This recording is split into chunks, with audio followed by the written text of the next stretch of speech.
Welcome to Study Loop. Okay, a freezer has a coefficient of performance of 2.4. It's to convert 1.8 kilograms of water at 25 C to 1.8 of ice at minus 1.5 in 1 hour. What amount of heat must be removed from the water at 25 C to convert it to ice at minus 5 degrees C? Okay, so, and then I'll read the second part, I guess. How much electrical energy is consumed by the freezer in this hour? And see how much wasted heat is delivered to the room in which the freezer sits. Okay, so I went ahead and wrote down the givens, the coefficient of performance K, 2.4, and I wrote down some givens that will need, because this is a heat transfer problem, will need heat capacity. So, and the two substances we're dealing with are water and ice, and they have different heat capacities, even though it's the same molecule. In addition to the heat capacities, we also have this latent heat of fusion. So it costs energy, or I guess energy is released when ice is stays at like 0 degrees, but goes from water to ice. Excuse me, when water stays at zero and goes from water to ice. And then finally, I want to just note that the change in temperature of the ice. So once, maybe it's better to read water first. The change in temperature of the water is minus 25 degrees C because we start at 25 and we want to take it to zero. So we need to figure out how much heat is lost in that process. And then we'll do the phase transition, figure out how much heat is lost in that process. But after that, we need the how much the temperature of the ice is changing. So it's going below freezing. So it's going minus 5 degrees C. So that'll come up, and maybe the context will be more clear when I start the problem. And I also want to note that minus 5 degrees C is minus 5K if you're talking about temperature differences, and the same for the minus 25 C and K. Okay, great. So now that we have all the givens written down, part A, we want to get the heat lost. So that is just going to be the heat lost due to first get the water down. Oh, did I write down the mass? Oops, I didn't. All right, let me add that to the end. 1.8 kilograms. Okay.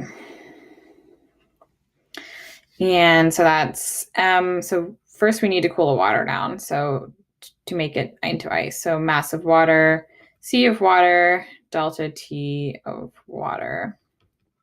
Okay, now we've made the water into ice, then how much more heat is released when you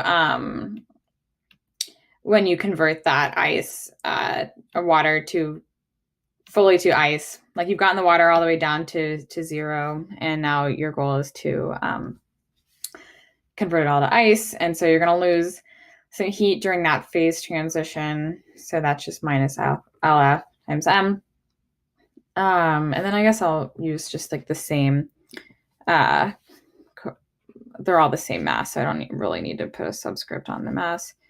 So I'll just go ahead and erase this W here.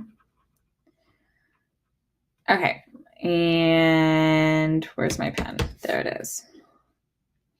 Great, and then the last step is just converting all that, or taking all that ice that you've just created and bringing it to even colder than 0 degrees. So that's just going to be the same idea as cooling the water, but now we have to use C of the ice times delta T of the ice. Great, and so I tried to label everything, but basically you just need to plug in all the numbers from the left into the formula from the right. So that's 1.8 times 4190 joules per kilograms times minus 5 minus, and this should be a negative term, minus 3.34 10 to the 5 times the mass 1.8 minus the mass times 1, which is 1.8 times C of the ice, this 2010 joules per kilogram Kelvin, delta T of the ice minus 5 Kelvin. And if you do that, hopefully you'll get what I got, which is minus 8.08 times 10 to the 5 joules. And so that tells us our Q cold. So I'll just go ahead and label that as Q cold. And then that's going to be kind of a given for the next couple problems. So I'm going to just go ahead and review the problem again. So yeah, and then how much energy is consumed by the freezer during this hour.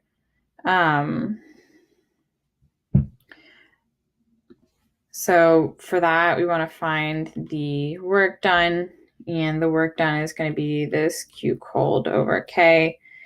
And if you plug in this QK magnitudes, so you plug in this 8.08, no negative because we do magnitudes divided by K, you should get this 2.4. You should get 3.37 times 10 to the 5th joules.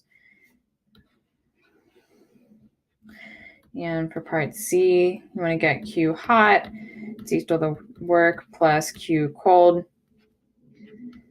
And then if you add in the work and Q cold, then it's 1.14 times 10 to the 6th joules. And just to note, they kind of talked about doing all this during an hour. That wasn't really necessarily relevant. Nothing really had to do with time. They asked for powers, and you might divide these energies by